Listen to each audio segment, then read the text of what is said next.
இன்றைக்கி ஒரு முக்கியமான ஒரு பகுதி விசுவாச வாழ்க்கைங்கிற தலைப்பில் நம்ம போதிச்சு வருகிறோம். ஒரு முக்கியமான ஒரு பைபிளில் ஒரு முக்கியமான ஒரு பகுதியை உங்களுக்கு எக்ஸ்பிளைன் பண்ணலாம் அப்படின்னு நினைக்கிறேன். எல்லோரும் திருப்பிக் கொள்ளுங்கள். மார்க்கு 5ஆம் அதிகாரம் அதனுடைய 22 42 வரைக்கும்.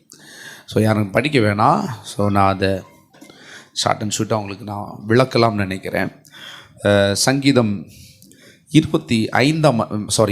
மார்க்கு 5ஆம் அதிகாரம் 22 42 வரைக்கும். ஹல்லேலூயா, ஸ்தோத்திரம்.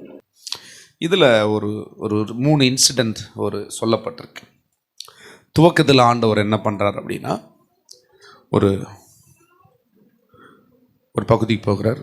ஒரு முக்கியமான பகுதி, ஆண்டவர் எப்படி விசுவாசத்தை வெளிப்படுத்தினார் அப்படின்றத ஒரு 3 இன்சிடெண்ட்டில் கொடுக்கப்பட்டிருக்கிறது. ஒன்று ஒரு முதல் பகுதி ஒரு லேகியோன் பிசாசு. நான் அதுக்குள்ளே போகலை. லேகியோன் பிசாசு பிடித்திருந்த ஒரு மனுஷனை கர்த்தர் விடுதலையாக்குறாரு. அவனுக்கு நடந்தது பயங்கரமாக இருக்கும். பயங்கரமான சம்பவம் அது. அவன் அந்த மாதிரி பிசாசு நிறைய பிசாசுகள் பிடித்திருந்த ஒரு மனுஷன். அது பொட்டு துணி கூட சரீரத்தில் போட்டிருக்குது. அவனுக்கு என்ன நடக்குதுன்னே தெரியாது. டோட்டலி அன்கான்ஷியஸாக இருப்பான். அதான் லேகியோன் பிசாசு. அந்த பிசாசு இவனை கண்ட உடனே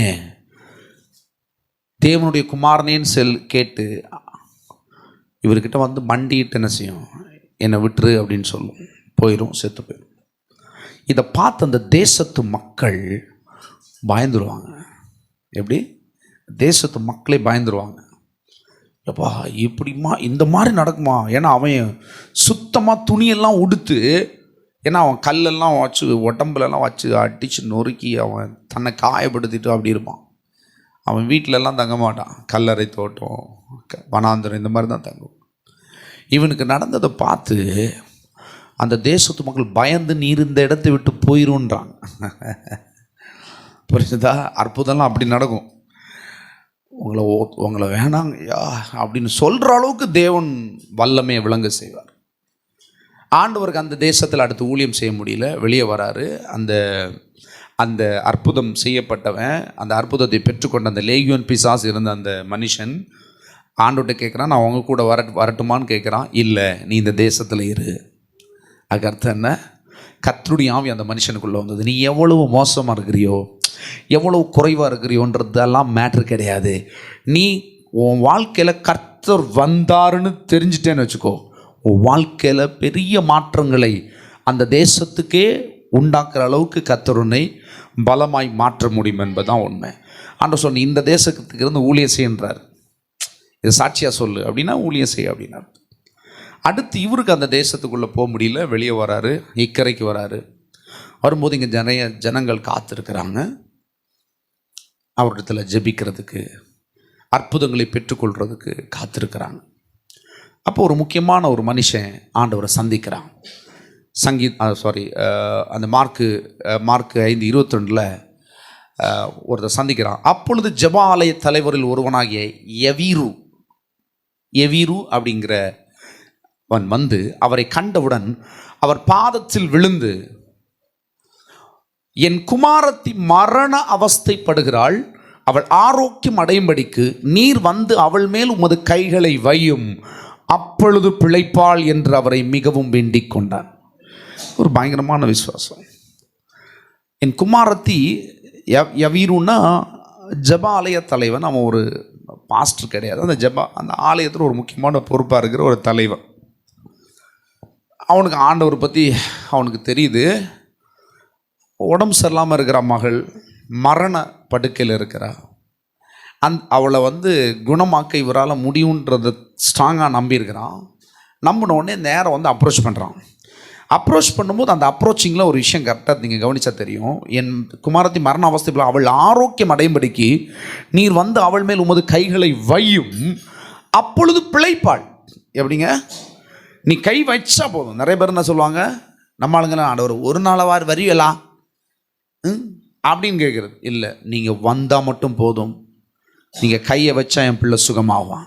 நீ கை வச்சா நான் சுகம் அடைவேன் அப்படிங்கிற ஒரு விசுவாசம். விசுவாசங்கிறது இல்லாதவைகளை இருக்கிறவைகளாய் சொல்றதுதான், பேசுறதுதான் விசுவாசம்.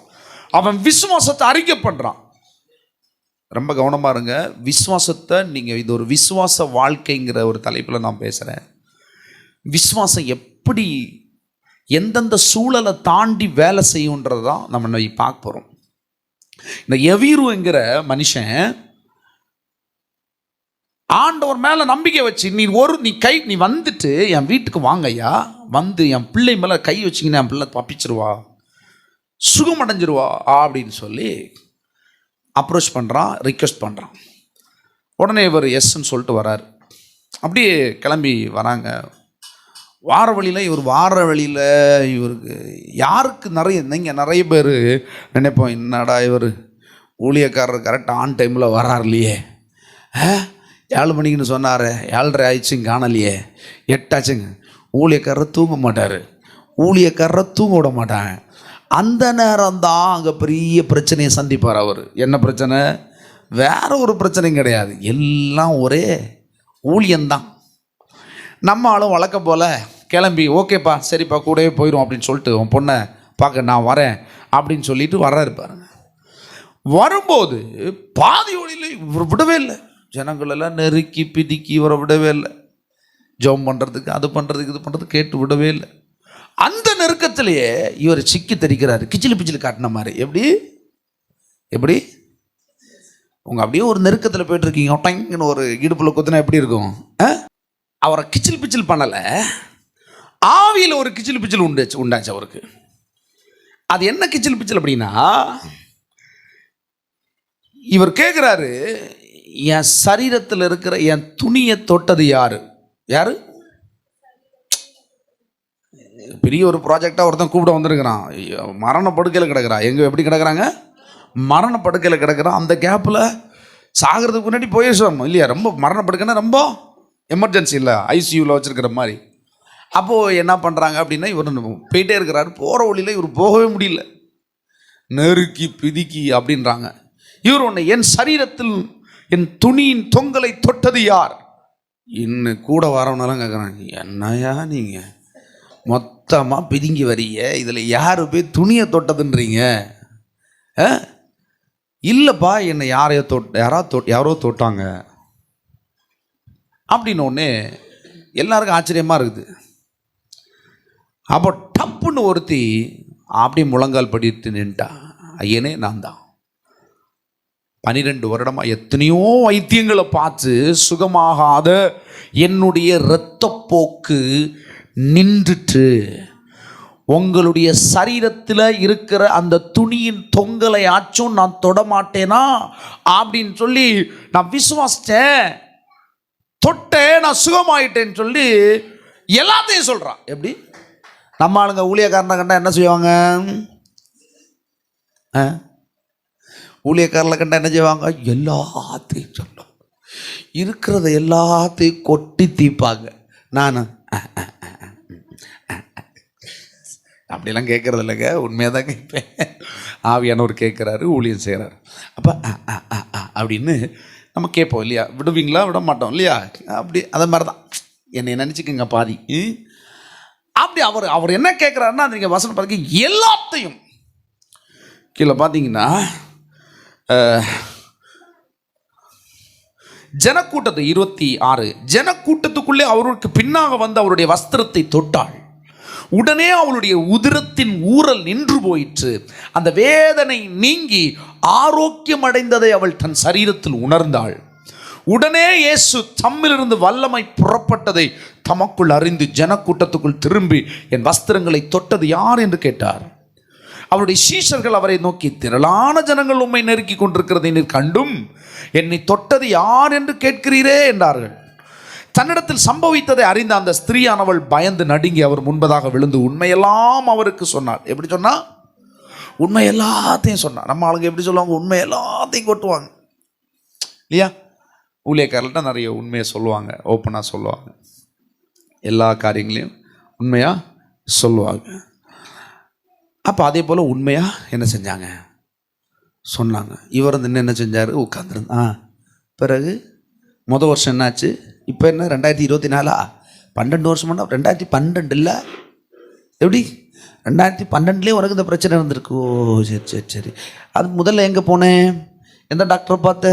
எந்த வைத்தியனை பார்த்த? செல்லப்பனா? கடுக்கா வைத்தியனா? பறைக்கோடு வைத்தியரா?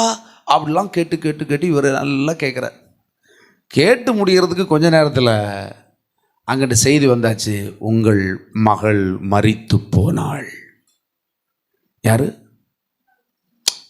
இவர் வந்த உடனே லபக்குன்னு பிடிச்சி, என் பிள்ளைக்கு ஊழியம் செய்ய வாங்க, நீ கையை வச்சா சுகமாயிருவா என் பிள்ளை அப்படின்னு சொன்னவன் கூட தான் இருக்கிறான்.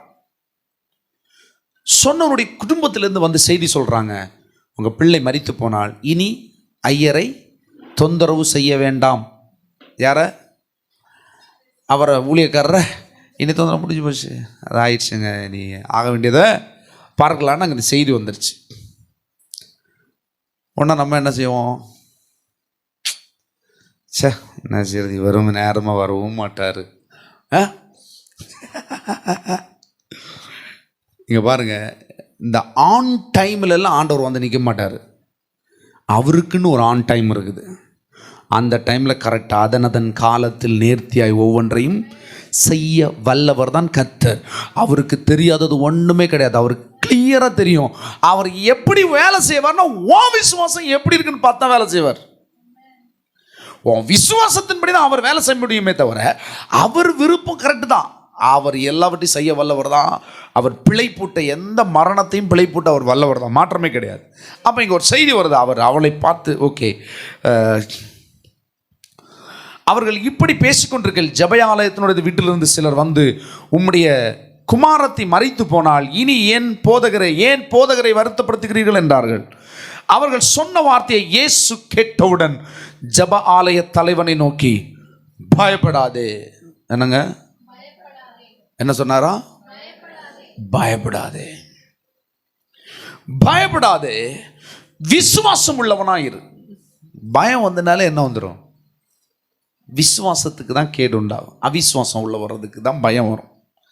அப்போ பயப்படாதே, விசுவாசம் உள்ளவனாய் இரு என்று சொல்லி பேதுருவையும் யாக்கோபையும் யாக்கோபின் சகோதரன் யோவானையும் தவிர வேறு ஒருவரையும் தம்மோடே வருகிறதுக்கு இடம் கொடாமல். என்னது இது? ஏன் இப்படி அவரு ஏன் இப்படி பண்றாரு? ஒரு 4 பேரை தள்ளி வேற யாருமே வர்றதுக்கு, அவரை கூட 12 பேர் எப்படி குறையாம இருப்பானுங்க சீஷர்கள், மெயின் சீஷர்கள். அதுக்கு கீழே அவர் திறந்து பார்த்தா ஒரு 80 எண்ணத்துக்கிட்டே இருக்கும். புரிஞ்சுதா? அவருக்கு குட்டி சீஷர்கள் அது இதுன்னு எல்லாத்துக்கும் ஒரு 80 பேர்கிட்ட இருக்காங்க. இது 4 பேர் மட்டும்தான் வருங்க, மற்றதெல்லாம் போடுன்றார். இடம் கொடாமல்.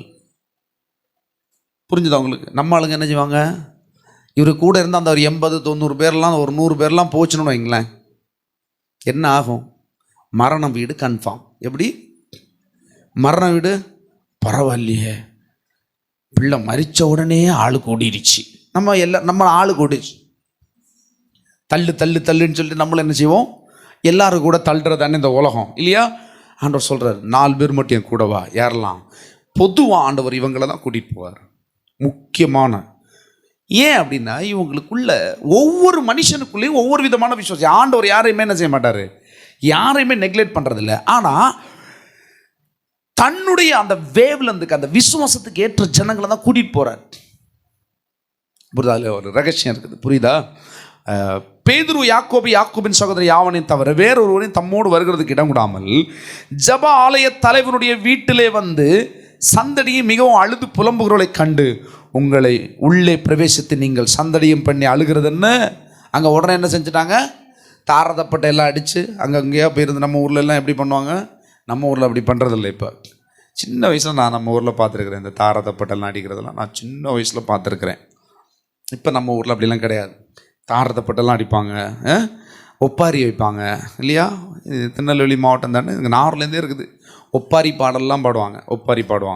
அப்படியே கூடி இருந்து ஒப்பாரி பாடுறது. ஒரு வயசான 4 பேருக்கு 100 ரூபா கொடுத்து உட்கார வச்சுருவாங்க. சும்மா சொல்கிறேன். அப்படியே உட்கார வச்சு ஒப்பாரி பாடுவாங்க. ஒரு இடத்துல அந்த தாரதப்பட்டெல்லாம் அடிப்பாங்க. அந்த அந்த பணிவிடைகள்லாம் செய்வாங்க. அந்த மாதிரிலாம் செய்ய ஆரம்பிச்சிட்டாங்க. அங்கே ஒப்பாரி வைக்கிறது, அந்த மாதிரி இது காரியங்கள் எல்லாம், அந்த ஃபார்மாலிட்டிஸ். மரித்து போனால் என்ன ஃபார்மாலிட்டி இதெல்லாம் நடக்குது. அங்கே போய் நம்மால் சொல்கிறாரு, என்ன சொல்லியிருப்பாரு, அவரை பார்த்து பாருங்க, உள்ளே பிரவேசித்து நீங்கள் சந்தடியம் பண்ணி அழுகிறது என்ன, பிள்ளை மரிக்கவில்லை. எப்படி பிள்ளை மரிக்கவில்லை, அவள் தூங்கிட்டு இருக்கிறா, அவள் தூங்கிட்டு இருக்கா, அவன் நித்திரை பண்ற, அவ்வளோதான் அப்படின்னு எல்லாம் நக்கல் அடிச்சு சிரிக்கிறானுங்க. எப்படி சிரிப்பானுங்க, எப்படி சிரிப்பாங்க, நக்கல் அடிச்சு தான் சிரிப்பாங்க. நக்கல் அடிச்சு சிரிச்சாங்க பாருங்க. பிள்ளையை கைப்பிடித்து பாருங்க, அதற்கு அவரை பார்த்து நகைத்தார்கள். எல்லோரும் அவர் வெளியே போக பண்ணி, எல்லாரையும் வெளியே போக பண்ணி, பிள்ளையின் தகப்பனின் தாயின் தம்மோடு வந்தவர்களை அழைத்து கொண்டு பிள்ளை இருந்த இடத்தில் பிரவேசித்து பிள்ளையின் கையை பிடித்து தலிதாகுமி என்று என்றார். அதற்கு சிறு பெண்ணை எழுந்திரு என்று உனக்கு சொல்லுகிறேன் என்று அர்த்தமாம். எப்படி நீங்க தேவனிடத்துல ஒரு காரியத்தை கேட்கிறீங்கன்னா, விசுவாசம் உள்ளவர்களா கேட்கிறீங்கன்னா, கர்த்தர் இதற்கு செய்வார், நிச்சயமா செய்வார், மாற்றமே இல்லைன்னா அந்த முடிவில் நீங்க கடைசி வரைக்கும் நிற்கணும். அவர் உங்க முடிவை தான் பார்ப்பாரு. நீங்க சருகும்படி, நீங்கள் வழுக்கும்படி, அந்த முடிவை விட்டு விலகும்படி சூழல் எப்படி வேணா போகலாம், செத்தே கூட போயிடலாங்க. எப்படி அவ்வளோதான், நீ காலியாச்சு. நான் இல்லை பேசுறதுக்கு ஒன்றுமே இல்லை. அவனுக்கு கரெக்டாக சொல்கிறானுங்க பார்த்தீங்களா. இனி அவரை மெனக்கெடுத்த வேண்டாம், தேவையில்லாத அவரை மெனக்கெடுத்தாதீங்க, அவரை விட்டுருங்க. இனி அவரை போய் எதுக்கு ஜோம் பண்ண கூப்பிடுறீங்க, இங்கெல்லாம் காரியம் ஆயிடுச்சு அப்படின்னு உலகம் சொல்லுது, சூழல் சொல்லுது. ஆனால் நீ என்ன சொல்ல, உடனே அவன்கிட்ட சொல்றாரு, பயப்படாத, விசுவாசம் உள்ளவனாய் இருன்றாரு. யார்கிட்ட, தகப்பனுக்கிட்ட. அந்த பொண்ணோட தகப்பன்ட்ட சொல்றாரு, நீ பயப்படாத, விசுவாசம் உள்ளவனாயிரு. இந்த சூழல், நீங்க எதிர்பார்க்கிற சூழலை, எதிர்பார்க்கிற நன்மையை தோல்வி அடையும் போது ஒரு பயம் வரும் பாருங்க. முதல்ல பயந்தான் ஆட்கொள்ளும். ஹல்லேலூயா, ஹல்லேலூயா.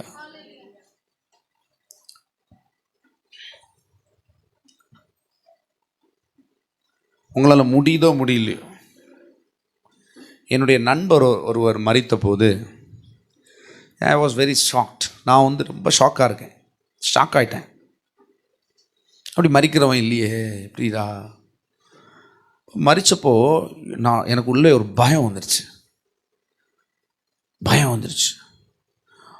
பயம் வந்த உடனே நான் ஆண்டவரேன்னு கூப்பிடுறேன். அப்போ ஆண்டவர் ஒரு வார்த்தை சொல்கிறாரு, உன் பலவீனத்தில் என் பலன் பூரணமாக விளங்கும் அப்படின்னாரு. இந்த சத்தம் மட்டும் தான் எனக்கு கேட்டுச்சு. இந்த சத்தத்தை நான் வச்சு நல்லா பேசிகிட்டே இருக்கிறேன், ஜோம் பண்ணிட்டே இருக்கிறேன். அஜீஷ் இங்கல்ல, அஜீஷோட அண்ணன் தான். அஜீஷ் என்னை கூப்பிட்றான். அஜீஷ் கூப்பிடும்போது எனக்கு தெரியுது, அண்ணன் மறுட்டுவார், ஒருவேளை வாய்ப்பு இருக்குது. அவன் சொல்லலை என்கிட்ட, ஒருவேளை ஜோம் பண்ணால் என் அண்ணன் எழுந்திருப்பார் அப்படின்னு அவன் இருதயத்தில் பேசுகிறது எனக்கு கேட்குது. அவன் இருதயத்தில் ஓடுறது எனக்கு தெரியுது. ஆனால் எனக்கு பயம் வரும், எனக்கு பயமாக இருக்குது. ஏன்னா பயம்னா அது சாதாரண விஷயம் இல்லை, அதை வச்சு நிறைய காரியம் இருக்குது. நாங்கள் 2 பேர் சேர்ந்து ஊழியம் பண்ணோம், இனி ஊழியம் பண்ணவங்களுக்கு நான் என்ன பதில் சொல்லுவேன், இந்த மாதிரிலாம் இருந்தது. கூடவே ஊழியம் பண்ணமே, கேட்குறவங்களுக்கெல்லாம் நான் என்ன பதில் சொல்லுவேன், விசுவாசம்லாம், நான் விசுவாசத்தை இவ்வளோ பேசிட்டு அவன் மரித்து போனதை பற்றி நான் எப்படி நான் பதில் சொல்லுவேன், பயம். இந்த பயத்தோடு நான் போகிறேன். எப்படி போயிருப்பேன் நான்? என்னால் முடிஞ்ச விசுவாசத்தை அந்த இடத்துல காமிச்சேன். ஆண்டவரே, நான் சொல்கிறேன், இப்போ பாடி கர்த்தருக்கு சித்தமான இப்போவே அந்த பாடி எழும்பட்டும். எப்படி அந்த பாடி எழும்பட்டும். தேவனுக்கு சித்தம் இல்லாத மரணமாக அது இருக்கக்கூடாது. நான் ட்ரை பண்ணுறேன், என்னால் முடிஞ்சது. வெளியில் தெரியாது, நான் எனக்கு இருதயத்தில் ஜெபிக்கிறேன். இப்போ ஏஞ்சல் ஒரு 3 நாள் இறந்து மரித்து அடக்கலாம் முடிஞ்ச ஒரு 3 நாள் தாண்டி ஏஞ்சல் சொல்கிறா, அண்ணா நானும் அதை ட்ரை பண்ணுறேன். பயங்கரமான கொடூரமாக இருக்குது சிச்சுவேஷன். ஆனால் அவளும் என்கிட்ட சொல்கிறா, அண்ணா நானும் அதை ட்ரை பண்ணேன், நிறைய வாட்டி ட்ரை பண்ணேன், இறந்து மறுநாள் அடக்கம். அவளும் ட்ரை பண்ண கூடவே தான் இருந்தாள், ட்ரை பண்ண அவள் ஸ்ட்ராங்காக தான் இருந்தாள். அவள் எல்லாரையும் காட்டிலும் அவங்க ஸ்ட்ராங்காக இருந்தா அந்த வீட்டில். அப்போ ஏன் நடக்கலை? எனக்குள்ள நிறைய கேள்விகள் இருந்தது. கர்த்தர் அதுக்கெல்லாம் பதில் சந்தார் இல்லைன்னு கிடையாது, எல்லாத்துக்குமே எனக்கு அப் டு டேட்டாக பதில் தந்துகிட்டே தான் இருந்தது. ஆனால் 3ஆம் நாள் நான் இந்த பிள்ளைங்களை சந்திக்கும் போது அந்த பிள்ளைங்கள்ட்ட ஒரு வார்த்தை என்ன கேட்டேன். என் அண்ணன் அதை விரும்பினான்னா என்கிட்ட கரெக்டாக சொல்லிட்டான், நான் மரித்து போவேன், என்னை இப்படியெல்லாம் அடக்கம் பண்ணுங்க, இந்த மாதிரி எல்லாம் செய்யுங்கன்னு ஏற்கனவே ஒரு நீதிமான் சொல்லிட்டார். நீதிமானுடைய விண்ணப்பத்தை கர்த்தர் மறுக்க மாட்டார். புரிஞ்சுதா? அதை தாண்டி நீங்க ஒன்றும் செய்ய முடியாது. ஆனா ஒருத்தன் தேவனுக்கு ஊழியம் செய்ய விரும்புகிறான், அவன் தேவனுடைய பிள்ளையா இருந்து சில காரியங்களை நிறைவேற்ற விரும்புகிறான், எதிர்பார்க்கிறான். அவனுக்கு ஒரு முடிவு தப்புன்னு வந்துச்சுன்னா தேவன் யாரை கொண்டா தூக்கிடுவார், தட்டி தூக்கிடுவார். அப்ப இங்க மரணம் ஒரு விஷயம் அல்ல. சூழலை பார்த்து ஐயோ இப்படி ஆயிற்றே அப்படின்னு முதல்ல பிசாசு நம்மை பார்வையை திருப்புவான். எப்படிங்க? சிச்சுவேஷனை பார்த்துட்டு நம்ம அதைரியம் படும்படி, விசுவாசம் கொள்ளாதபடிக்கு நம்மளை அந்த திசையை விட்டு திருப்புறதான் பிசாசுக்கு முத வேலை. அதான் ஆண்டவர் சொல்றாரு, பயப்படாத, விசுவாசம் உள்ளவனாய் இருந்தார். விசுவாசத்துக்கு எனிமியே பயம்தான். விசுவாசத்துக்கு எதிரி யாரு? பயம். ஆனால் பயத்துக்கு பயங்கரமான அதிகாரி தைரியம். பயத்தை உடைக்கிற ஒரே ஒரு கருவி விசுவாசம் தான். அதுல தான் ஆண்டவர் சொல்ல, பயப்படாத. இல்லையா? ஒரே பிள்ளைங்க, ஐயோ அவ இறந்துட்டாங்க, வாழ்க்கையே இல்லையே, முடிஞ்சு போச்சே, அப்ப என்ன வாழ்க்கை அப்படின்னு பிசாசு அப்படியே செல்ஃபிஷா திங்க் பண்ண வச்சிருவான். இல்லையா? செல்ஃபிஷ் பண்ணுங்க. நம்ம ஆண்டோடைய பிள்ளை தான், ஆண்டவருக்கு தான் ஊழியம் செய்யணும், ஆண்டவருக்கு விருப்பமான வாழ்க்கையை தான் நம்ம வாழ போகிறோம். ஆனால் நம்ம பிள்ளை, நம்ம வீடு, நம்ம புருஷன், நம்ம மனைவி அப்படின்னு செல்ஃபிஷாக கொண்டு வருவான் பாருங்க. இந்த செல்ஃபிஷ் போச்சுனாலே பயத்தை உள்ள விட்டோம். அது இல்லைன்னு வரும்போது, அதில் ஒரு குறைவுன்னு வரும்போது முதல்ல பிசாசு பயத்தை கொண்டு வருவான். பார்த்தியா, உனக்கு அது இல்லைன்னா அவ்வளோதான், அது கிடைக்கலன்னா அவ்வளோதான், நீ காலி, அவ்வளோதான். தெரியுமா? இப்போவே நிலைமை மோசமாக இருக்குது, அது கூட இல்லைன்னா என்ன பண்ணுவ நீ அப்படின்னு ஒரு இன்செக்யூரிட்டியை இருதயத்தில் கொடுத்து பயமுறுத்துவான். பயம் முறிச்சினாலே புரிஞ்சுக்கோங்க, நீங்கள் அந்த திசையை விட்டு வெளியே வந்துடுவீங்க. அதில் தேவன் வேலை செய்ய முடியாது. கவனமாக கவனிங்க. நீங்கள் பயந்தீங்கன்னா அந்த இடத்துல தேவன் வேலை செய்ய முடியாது. நீங்கள் அந்த ஸ்பாட்டில் இல்லாமல் உங்களுக்கு யாருக்கு ஜீவன் எடுத்து யாருக்கு கொடுப்பாரு? அப்போது உடனே சொல்றாரு, பயப்படாத, விசுவாசம் உள்ளவனாயிரு. ஹல்லேலூயா. சூழல் என்னவா வேணா உங்களுக்கு இருக்கலாங்க, என்ன மாதிரி பிரச்சனை வேணாலும் உங்களுக்கு வரலாம். நான் சொல்றேன், நீங்க 5 பைசா பிரச்சனையை சந்திக்கிறீங்கன்னா கொஞ்ச நாள் தாண்டி நீங்க 5 ரூபா பிரச்சனை சந்திப்பீங்க. எப்படி 5 ரூபா பிரச்சனை சந்திப்பீங்க? 5 பைசா பிரச்சனையை நீங்க ஜெயிச்சா அடுத்த சத்துரு ஆண்டவர் உங்களுக்கு என்ன தந்திருப்பாரு? 5 ரூபாவை தந்திருப்பார். உங்க நிலைமையை 5 ரூபாயை மாத்திருப்பாரு. அடுத்து நீங்க 100 ரூபாய் பெறாதபடிக்கு இந்த 5 ரூபாயில உனக்கு என்ன செய்வான்? பிசாசு யுத்தத்தை பண்ணுவான், சூழலை பயன்படுத்துவான். அப்ப நீ என்ன செய்யணும்னா, இந்த 5 ரூபாயில 5 பைசால உனக்கு விசுவாசத்தை துவங்கினவ, 5 ரூபாயில உன்னை கொண்டு விட்டவ, இனி உன்னை 100 ரூபாய்க்கு கொண்டு போவார், உன்னை 1000க்கு உன்னை உயர்த்துவார், உன்னை லட்சங்களுக்கு உன்னை பெருக பண்ணுவாருங்கிற அந்த விசுவாசம் உனக்கு வேணும். இதை கர்த்தர் தான் துவங்கினாரு.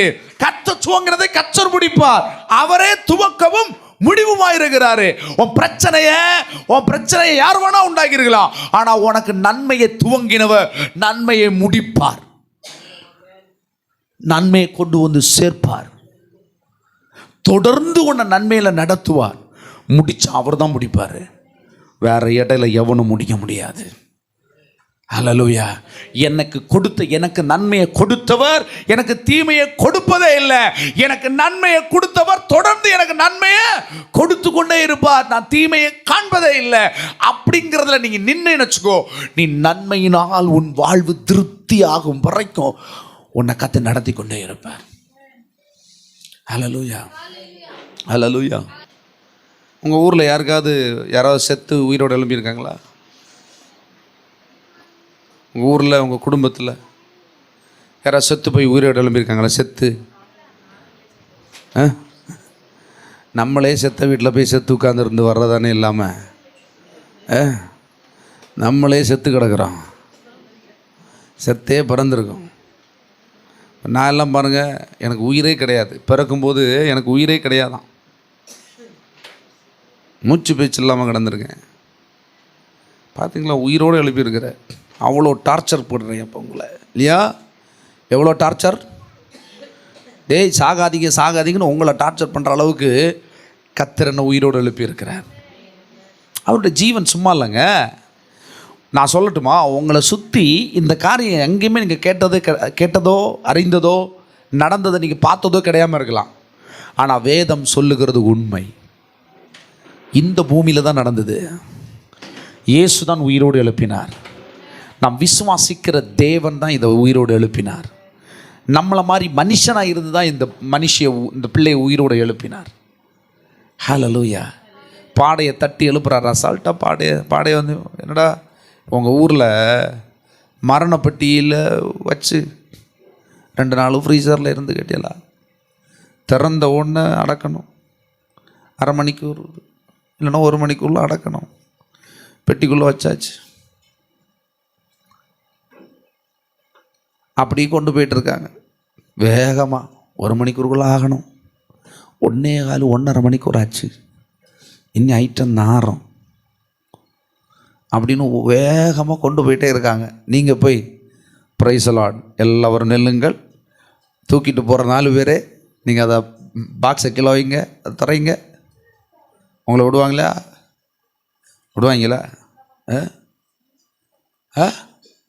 ஆனால் நீங்கள் ஒரு 2 இடத்தை தட்டி எழுப்பி பாருங்கள் எங்கேயாச்சும். ஒரே காலாக இருக்கும். நைட்டெல்லாம் கூப்பிடுவாங்க. இப்போ தான் போச்சு, வந்தால் 2 செகண்டில் எடுக்கலாம். விசுவாசம் இல்லை. இப்போ நான் வந்து ஒரு 2 பீஸ் எழுப்பியாச்சுன்னு வைங்களேன், சபையில் பயங்கரமாக அடிபடும் இல்லை? வைலட் சிஸ்டர் என்ன நினச்ச, செத்தா உடனே கூப்பிடுங்க என்னன்னு இவங்களே சொல்லலாம். மரித்தவர்களை எழுப்பும் குரூப்னு ஒரு குரூப்பே தொடங்குவோம் இல்லையா? அதுக்கு ஒரு 4 அட்மின் போட்டாச்சா? பாஸ்டர் ஹல்லேலூயா. மரித்து போனவர்கள் எங்கள் ஊரில் ஒன்று மரிச்சது பார்த்துருங்க, பயங்கர கஷ்டம். அதெல்லாம் மரிச்சக்குள்ள ஆளே கிடையாது. எழுப்பலாம். நீங்கள் எப்போ தூங்குனீங்களா? ஓடி வந்து என்ன லைட்டாக தட்டி எழுப்பலாம், அப்படி தானே சொல்லுவீங்க? இல்லை, நான் புரிஞ்சுக்கோங்க, அது விளையாட்டுக்கு இல்லை, அது ஜோக் கிடையாது. அப்படி ஒன்று நடந்துன்னா, ஒன்றை நம்ம கண்ணால் பார்த்து அப்படி நடந்ததுன்னா அந்த அற்புதத்தை நம்ம என்ன மாதிரி பண்ணுவோம்? இப்படி தானே பண்ணுவோம் இல்லையா? பாவங்க, ஒரே ஒரு பையன், அந்த தாயாருக்கு வேற பையனே கிடையாதுங்க, பிள்ளையே இல்லை, வேற வழியே இல்லை. தட்டி எழுப்பியலாம் இல்லையா? கூப்பிடுவீங்களா இல்லையா? நான் வரலன்னு சொன்னால் என்ன செய்வீங்க? அவர் பயங்கர பெருமை, அவர் இப்போ பயங்கர கொழுப்பு, அவர் இப்போ கொஞ்சம் 2 அணத்தை எழுப்புன ஒரு பல கோடிகள் எல்லாம் கொடுத்துறத அவரை கொஞ்சம் உயர்த்தியாச்சு. இப்படி தான் சொல்லுவீங்களே. இல்லை, நான் சொல்கிறேன், ஒரு நம்பிக்கை உங்களுக்கு வருமா இல்லையா? வருமா இல்லையா?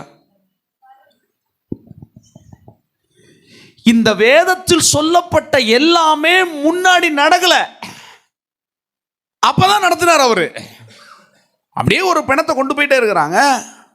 ஒரு தாய்க்கு ஒரே பிள்ளை, பாடைய கீழே இறங்குங்கன்றாரு. தட்டி, எப்பா எலும்புப்பா. அவன் எலும்பு தண்ணி எல்லாம் குடிச்சு பிரியாணி எல்லாம் சாப்பிட்டு பரவாயில்லையா நன்றியான்னு சொல்லிட்டு போகிறான். எப்படி இருக்கும் இல்லையா? உண்டா இல்லையா? அப்போ இதெல்லாம் அன்னைக்கு புதுசாக இருந்தது. ஆனா நம்பினானுங்க. பார்த்துடுங்க எப்படி. ஆனா நம்பினானுங்க. செத்தாச்சுன்னா வந்தவன் அழகா சொல்றான், செத்தாச்சு இனி அவரை டிஸ்டர்ப் பண்ணாதீங்க. யார? இனி போதகரை டிஸ்டர்ப் பண்ணாதீங்க. வேற யாருக்காச்சும் இதே மாதிரி சாக கிடந்து அங்க போட்டோம், அங்க போய் ஒருவேளை பிழைக்கும். ஆனா செத்தப்புறம் பிழைக்குமா? செத்தப்புறம் பிழைக்கிறது தெரியாது. ஆனா அவர் வந்தவன்கள்ட்ட பேசல, ஏய் அப்பா சகுனமா பேசாதன்னு சொல்லல. அந்த சம்பந்தப்பட்ட அந்த தகப்பன்ட்ட பேசுறாரு, பயப்படாத, விசுவாசம் உள்ளவனாயிரு. கர்த்தர் ஒன்ன பார்த்து சொல்றாரு, ஏ பாடைய நீ தட்டி எழுப்புவ, செத்த பிணத்தை நீ எழுப்புவ, பயப்படாத, நீ பயப்படாத. உன் வாழ்க்கையில ஒருத்த மரித்து உயிரோட எழும்புறதை விட பெரிய விஷயம் என்னன்னா, ஒரு மனுஷன் உயிரோட இருந்து செத்து போயிருக்கிறது. பாருங்க, அஜிதா சொன்ன மாதிரி நாங்கள் ஏற்கனவே செத்து போய் தான் கிடந்திருக்கோம் அப்படின்னு. உயிரோட இருப்பாங்க, ஆனால் ஒன்றுமே அனுபவிக்க முடியாமல் வாழ்க்கை செத்து போய் கிடக்கும், இருதயம் செத்து போய் கிடக்கும், ஆவியில் சுத்தமாக ஒரு அனலே இருக்காது. சர்ச்சு கூட போயிட்டே இருந்திருப்பாங்க, என்ன சும்மா போயிட்டே வருவாங்க பாருங்க. ஆவி இல்லை, அனல் இல்லை, ஒன்றுமே இல்லை, வார்த்தை இல்லை பாருங்க, தேவனுடைய வார்த்தையே கிடையாது பாருங்க. 4 நாளைக்கு முன்னே ஒரு வீட்டில் போகிறோம் பாருங்க, எப்பா இப்படியெல்லாம் கூட ஒரு சபை இருக்குமா அப்படின்னு கேள்விப்படுறோம். கஷ்டமாக இருக்கு. பாஸ்டரே சொல்ல, நீ விளங்கவே மாட்டேன், எப்படி விளங்கவே மாட்டேன், இந்த உனக்கு குழந்தை கிட்டாது, எப்படி உனக்கு குழந்தை கிட்டாது. ஆச்சரியமாக இருக்குங்க. நீ நல்லாவே இருக்க மாட்டேன், என் சர்ச்சுக்கு வரலையா நீ, அவ்வளோதான், குடும்பமே விளங்காது. சும்மா சொல்லலைங்க, நான் லைட்டாக தான் சொல்கிறேன். மீதியை வேணால் பெனின் ராஜன்ட்ட போய் கேளுங்க, அவர் தான் என் கூட இருந்தார். புரியுதா? உங்களை நல்வழிப்படுத்துறதுக்கு சபை இல்லை, தேவனுடைய வார்த்தையை பிடித்து கொள்ளுங்கள். சபையை குறை சொல்ல வேண்டாம், சபைகளை குறை சொல்ல வேண்டாம், பாஸ்டர் குறை சொல்லாதீங்க. கர்த்தருடைய வார்த்தை என்ன சொல்லுது? இல்லைன்னா நல்ல வார்த்தை போதிக்கிற இடத்துல போய் உட்காரணும், இல்லைன்னா நீ செத்தே போயிடுவ, எழுப்பி வர முடியாது. ஒன்ஸ் மாட்டிட்ட வெளியில் வர முடியாது, ரத்தம் கக்கிச்சாவ, எப்படி ரத்தம் கக்கிச்சாவ. இப்படிலாம் சபை இருக்குதுங்க, நம்ம ஊரில் இருக்குதுங்க, நியரஸ்டாக இருக்குங்க, 5 கிலோமீட்டர் 10 கிலோமீட்டர்லாம் நம்ம ஊரில் இருக்குதுங்க. ஆனால் நம்ம இங்கே நீ நல்லா இருப்ப சத்தியா, நீ கண்டிப்பாக பிழைப்பன்னு சொன்னாலும் சொல்லுங்க பாஸ்டர்,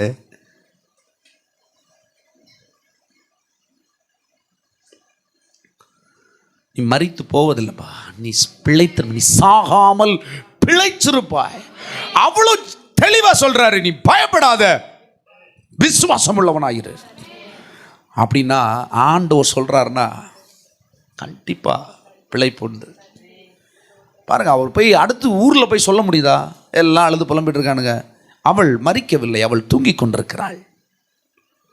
நீங்கள் பாடலை 3 நாளாக ஃப்ரீசரில் வச்சுட்டு 4ஆம் நாள் அடக்கம் கொண்டு பண்ண போகும்போது அவள் தூங்கி கொண்டிருக்கிறான்னு, அடுத்த பாடி நீ தான், இதை போயிட்டு வரும்,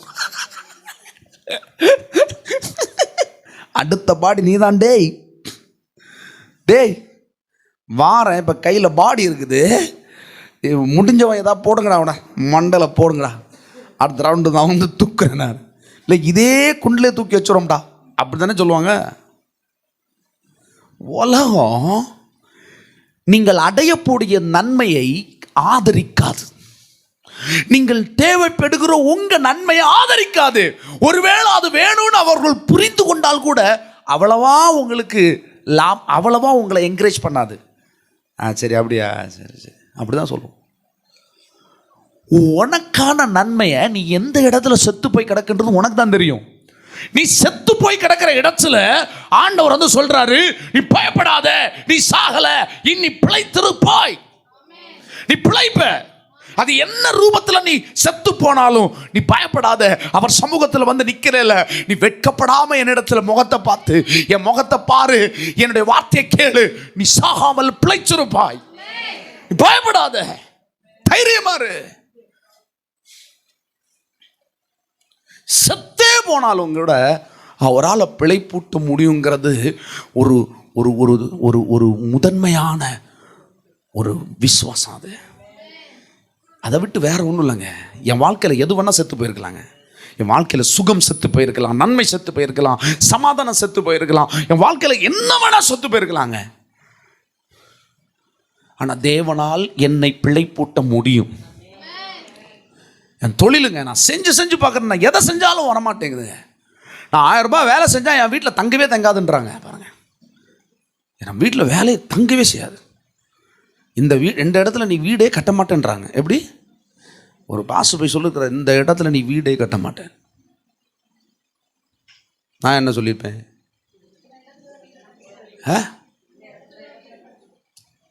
ஏன் அப்படி சொன்னேன்? சும்மா விளையாட்டுக்கு சொன்னேன்னா? சும்மா எனக்கு ஒரு பெருமைக்காக அப்படியா சொன்னேன்? சத்தியம் சொல்லுது சாமி, என் ஜனங்கள் நான் கொடுக்கும் தேசத்தில், அவர் தருகிற சமாதான தாபரத்தில் அமைதியாய் தங்கும் குடியிருப்பிலும் தங்குவார்கள். வீடு ஞானத்தினால் கட்டப்படும், விவேகத்தினால் நிறுத்தப்படும். அதனுடைய அறைகள் முழுவதிலும் அருமையும் இனிமையுமான சகல நன்மைகளினாலும் நிரம்பி இருக்கும். ஹல்லேலூயா. என் அப்பன் சொல்றாரு, அவர் பிள்ளை நான் கேட்கிறேன், அவர் பிள்ளை நான் சொல்றேன், நீ இப்படி தான் இருப்ப. ஹல்லேலூயா. தேசத்தை செழுமையாக்கணும். பாருங்க, இந்த தேசத்தை நான் சொல்றேன், கரெக்டாக கேளுங்க. நீங்க எந்த இடத்துல மரித்து போயிருக்கிறீங்களோ அந்த மரணத்தை ஆதரிக்கிறது பிசாசு. நீங்கள் மரித்து போன இடத்துல உங்களை உயிரோடு மறுபடியும் எழுப்புறது தேவன். அவருடைய விருப்பம் அதுதான். அதனால தேவன் விரும்புகிறத நீ விரும்பு. நான் சாகாமல் பிழைத்திருப்பேன், நான் மரித்தே போனாலும் என்னை உயிரோடு எழுப்ப என் தேவன் வல்லவர். நான் மரித்து போய் கிடக்கிற இந்த வாழ்க்கையின் சில பகுதிகளில் நான் நிச்சயமாய் பிழைத்திருப்பேன் சொல்லுங்க. ஹல்லேலூயா. உங்க சரீரம் ஆண்டவருக்கு ஊழியம் செய்யட்டும், உங்க சிந்தனை ஆண்டவருக்கு ஊழியம் செய்யட்டும், உங்கள் செயல்கள் ஆண்டவருடைய நன்மைகளை வெளிப்படுத்தட்டும். ஹல்லேலூயா. ஏன் பிழைக்காது?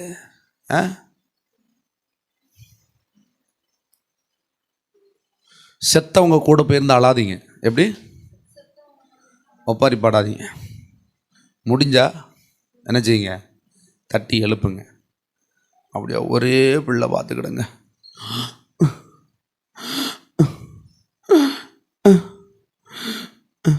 அவங்கள்ட்ட போய் என்ன காணும்? உங்களுக்கு நீங்கள் விரும்புகிறீங்களா? இந்த பிள்ளை வேணுமா உங்களுக்கு? எந்த அளவுக்கு விரும்புறீங்க?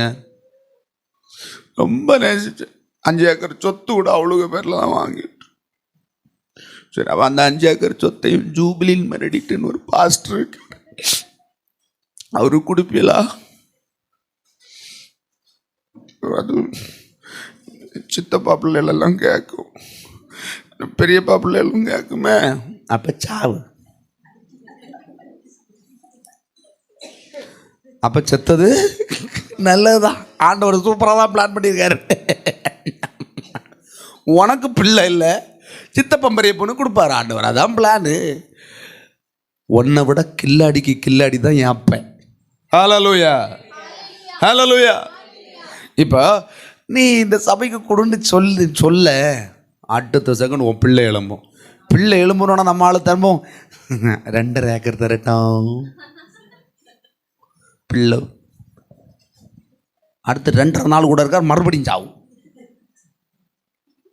அல்லேலூயா. தேவன் இருதயத்தை பார்க்கிறார், மனுஷன் முகத்தை பார்க்கலாம். உன் இருதயத்தை கர்த்தர் பார்த்து உனக்குள் இருக்கிற விசுவாசம் என்ன என்பதை பார்த்து அந்த அளவின்படி உனக்கு அளக்க வல்லவர் அவர். ஹல்லேலூயா. ஆனா அது எப்படி செத்து போனாலும் நீ அதில் பிழைக்க வைக்க தேவனால் கூடும்.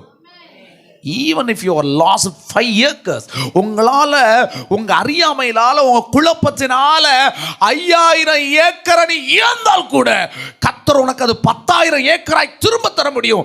ஏன்னா உனக்குள் ஏற்படுகிற விசுவாசமே அதை திரும்ப கொண்டு வரும்.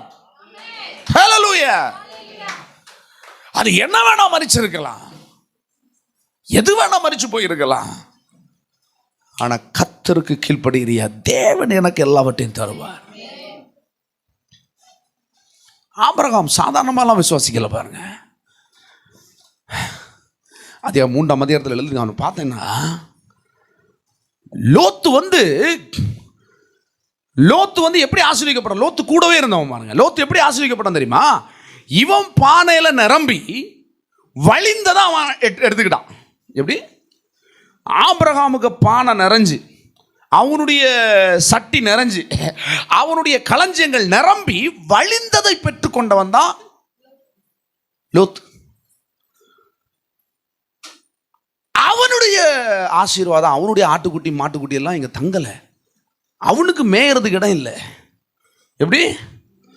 அவனுடைய ஆட்டுக்குட்டிக்கு அவனுடைய ஆசீர்வாதம் இங்க கொள்ள முடியல பாருங்க. அந்த அளவுக்கு ஐஸ்வர்யம் பெருகிருச்சு, ஆசீர்வாதம் பெருகிருச்சு. சண்டை வருது, வேலைக்காரன்லாம் சண்டை போடுறான். 2 வேலைக்காரன் சண்டை போடுறாங்க. ஐயோ முடியல. ஒன்று சொல்லலாம், நம்ம எதுக்கும் பிரிச்சிருவோம். ஓ பிரிச்சிரு, எப்படி பிரிச்சிடலாம். அப்ப இவன் கேட்குறான், உனக்கு என்ன வேணுமோ அதை எடுத்துக்கோ. அப்ப அப்படியே சுத்தி பார்க்கறான். அவன் கண்ணுக்கு தெரியுது, என்ன வேணா எடுத்துக்கோ. அவன் கண்ணுக்கு ஒண்ணு தெரியுது, என்னது? பட்டணம், செழிப்பா இருக்கிற பட்டணம். உன் கண்ணுக்கு தெரிகிறத நீ அனுபவிக்க போனேன்னு வச்சுக்கோயேன், அங்க பெரிய டேஞ்சர் இருக்குன்னு அர்த்தம். ரொம்ப கவனமா பாருங்க. ஆண்டவர் ஆபிரகாம் சொல்றான், நீ எதை வேணா எடுத்துக்கோன்றான். அப்ப ஆபிரகாம் என்ன சொல்றான்? லோத்து என்ன சொல்றான்? எனக்கு இந்த எரிகோ பட்டணம் தானே, எரிகோ இல்லையே, சாரி, அது என்ன பட்டணம்? சோதோம் கோமாரா பட்டணம். அதானே பட்டணமா இருக்குது, செழிப்பா இருக்குது. இங்கேருந்து பார்க்குறான், பா செழிப்பா இருக்குது, எனக்கு அதை கொடுத்துருங்க போதும் அப்படின்றான். இவன் அங்கே போறான் பாருங்க. இவன்கிட்ட ஒன்றுமே இல்லை, எனக்கு எல்லாமே காலி ஆயிடுச்சு. ஆண்டவர் என்ன சொல்றாரு? நீ வடக்கே கிழக்கே மேற்கே நீ பார்க்குற திசை எல்லாம் உனக்கு சொந்தமாகும், நீ கால் மிதிக்கிற தேசம் உனக்கு சொந்தமாகும். அதுக்கு அர்த்தம் என்னன்னா, சோதோம் கோமாரா பட்டணமும் இவனுக்கு தான். உன்கிட்ட இருந்துட்டு டெம்பரரியா உனக்கிட்ட இருக்கிற நன்மைகளை அனுபவிச்சு சொல்ல ஓடுவான் பாரு, இவன்கிட்ட பிடிங்கிட்டு ஓடுவான் பாரு. நீ நினைக்காத, அது உன் கையில தான் வரப்போகுது, அதுவும் சேர்ந்து உன் கையில தான் வரப்போகுது. நீ கர்த்தருக்கு ஒன்ன கொடு, தேவன் பேர்ல உன் விசுவாசம் இருக்குதுன்னு சொன்னா உனக்கு சகலவற்றை உனக்கு திரும்ப கொடுப்பாரு. அதே சோதோம் கோமாரா பட்டணம் ஒரு நாள் அழியுது பாருங்க, பாவத்தினால அழியுது. தேவன் அழிக்கிறார் பாருங்க.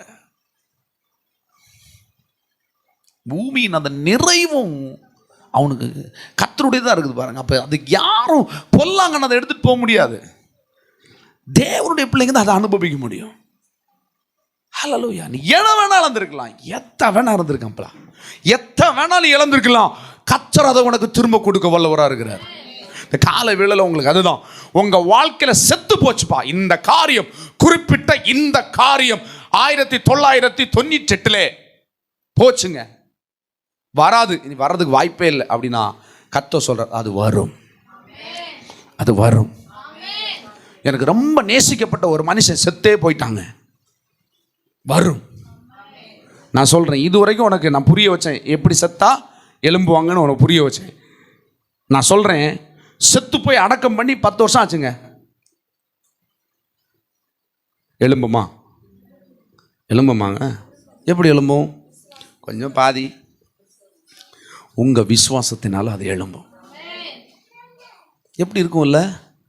இந்த அறியப்படாத காணப்படாத இந்த உலகத்துல வரவேண்டிய நன்மைகளை கர்த்தர் ஆவிக்குரிய வாழ்க்கையில ஆவி மண்டலத்தை வச்சிருக்காரு. இந்த உலகத்துக்கு அறிந்தது செத்து போச்சுன்னு, செத்து போயாச்சுங்க, 3 நாளா ஃப்ரீசர்ல வச்சிருக்கிறோம், இத்தனை மணிக்கு அடக்கம்.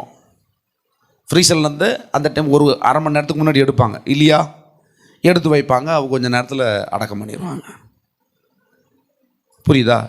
இந்த பாடியை நீ ஒரு வேளை விசுவாசிக்கலாம், எலும்பிருச்சுன்னு வைங்களேன்.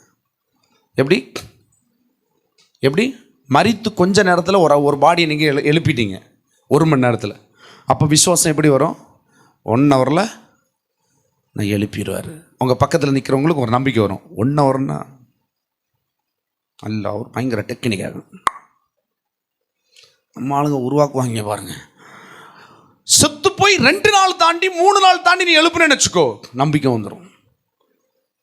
புரியுதா உங்களுக்கு? 4வது நாள் எழுப்பிட்ட. அப்பா நாரிடுமே, நாற்று அடிக்கிற டைமில் எழுப்பு.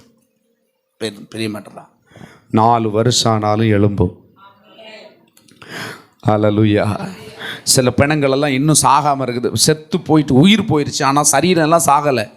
எப்போ மண்ணே சாகலைன்னா ஜீவன் மண்ணை விட கேவலமா? இதெல்லாம் உங்களுக்கு தெரியாதுல்ல? ஏங்க பல வருஷமாக செத்து நம்ம இங்கே யாராவது ஒரு புனிதர் இங்கே இருக்கிறாரு.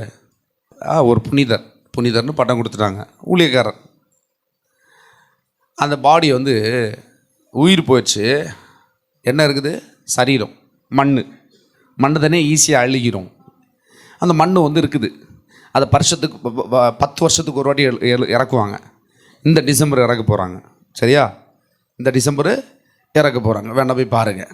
நான் என்ன சொல்கிறேன் அப்படின்னா, நீ பார்க்குறியோ பார்க்கலையோ, இந்த மண் ஜீவன் போனால் இந்த சரீரம் மண். ஆக்சுவலாக மண்ணுக்கே உயிர் இருக்குன்றாங்க. உயிர் போனதுக்கு அப்புறம் உயிர் இருக்குன்றாங்க. அப்படி இருக்குமா? எலியாவுனுடைய எலும்பில் பிணம் விழுந்தோடனே எழும்பிச்சு. செத்து போன எலியாவுனுடைய எலும்பில் பிணத்தை தூக்கி போட்டாங்க. இன்னொரு பிணத்தை தூக்கி அது எலும்பி நிற்கிது அப்படின்னு. அப்போது நான் என்ன கேட்குறேன் அப்படின்னா, புரிஞ்சுக்கொள்ளுங்க, இந்த மண் அழுகிறோம். அதாவது உலகத்திலே வேகமாக அழுகி போகிற கெட்டு போகிற ஒரு ஐட்டம் தான் மனுஷனுடைய சரீரம். பெரிஷபிள் குட்ஸ் வந்து இப்போ வெஜிடபிள்லாம் பெரிஷபிள். அப்போ இந்த அந்த அந்த ரொம்ப வேகமாக கெட்டு போகிறது இதுதாங்க. சரீரத்தில் ஒரு புண்ணு இருக்குங்க, பார்த்துருக்கீங்களா? புண்ணு வந்திருக்கா? சரீரம் எல்லாம் நல்லா இருக்கு. அந்த புண்ணை போய் மோந்து பார்த்துருக்கீங்களா? என்ன சொல்லிட்டு அந்த புண்ணை நீ மோந்து பார்த்தா அவ்வளோ ஸ்மெல் அடிக்கும். அது நர்ஸுமார்கள்ட்ட எல்லாம் போய் கேட்டால் தெரியும், என்ன வேற நீங்கள் பண்ணிட்டு அவ்வளோ ஸ்மெல்லு வருது. அப்படின்னா அந்த ஜீவன் இருக்கிறதுனால தான் அது ஓரளவுக்கு நிற்குது. ஜீவன் போயிடுச்சுன்னா அடுத்த அது மண்ணுங்க. அது மண்ணுக்கே திரும்பும்னு பைபிளே சொல்லுது. ஆனால் அந்த மண்ணே அவ்வளோ பெரிய மேன்மையை கொண்டு வந்து நிற்கும் என்றால், நான் சொல்கிறேங்க, அந்த மண்ணுக்குள்ளே ஜீவன் வர்றது ஒரு பெரிய மேட்டரா? மண்ணுக்கே அவ்வளோ தன்மை அவ்வளோ இது இருக்குன்னா, ஜீவன் அந்த சரீரத்தை விட்டு உயிர் போயிடுச்சுங்க. எப்படி அதுக்குள்ள அந்த உயிர் வராதுன்னு நம்ம சொல்ல முடியும்? நிச்சயமாக உயிர் வரும். ஒன்றும் இல்லைங்க, நம்ம எல்லாம் செத்து போயிட்டோம்னா இன்னொரு 500 வருஷம் கழிச்சு சாக போகிறோம்னு வச்சுக்கோங்க. அடுத்த ஒரு 500 வருஷத்தில் வரப்போகிறோன்னு வைங்க. இன்னொரு 1000 வருஷம் தாண்டி வந்தால், செத்து போன இந்த சரீரத்தில் தேவன் தன்னுடைய ஜீவனை கொண்டு இணைத்து இதை மறுரூபமாக்குவாராம். இந்த சரீரம் மறுபடியும் மறுரூபப்படுமா? மறுரூபப்படும் போது நம்ம தேவ சாயலாக இருப்போம். அப்போ என்ன கணக்குன்னா, நீங்கள் புரிஞ்சுக்கோங்க, இந்த சரீரத்தை இயேசு மறுபடியும் எழுப்ப போகிறார். கடைசி நாட்களில் எழுப்ப போகிறார். எழுப்பும்போது அவருடைய மகிமையின் சாயல் தரித்து கொள்ள போகிறோம். அப்போ மகிமையின் சாயலை இதுக்குள்ள மறுபடியும் கொண்டு வந்து சேர்க்க முடியும்னா, இந்த சாகாத சரீரம், இந்த சாகாத வாழ்க்கை ஏன் மகிமை அடையாது? கேளுங்களேன். ஆத்துமாவே சொல்லுங்க, என் ஆத்துமாவே, நான் எங்கே இருக்கிறேன்? எதற்கு இங்கே வந்தேன்? உண்மையாலுமே நான் செத்துருக்கேனா இல்லை பிழைச்சிருக்கேனா? எனக்கு தெரிய மாட்டேங்குது. சொல்லுங்க.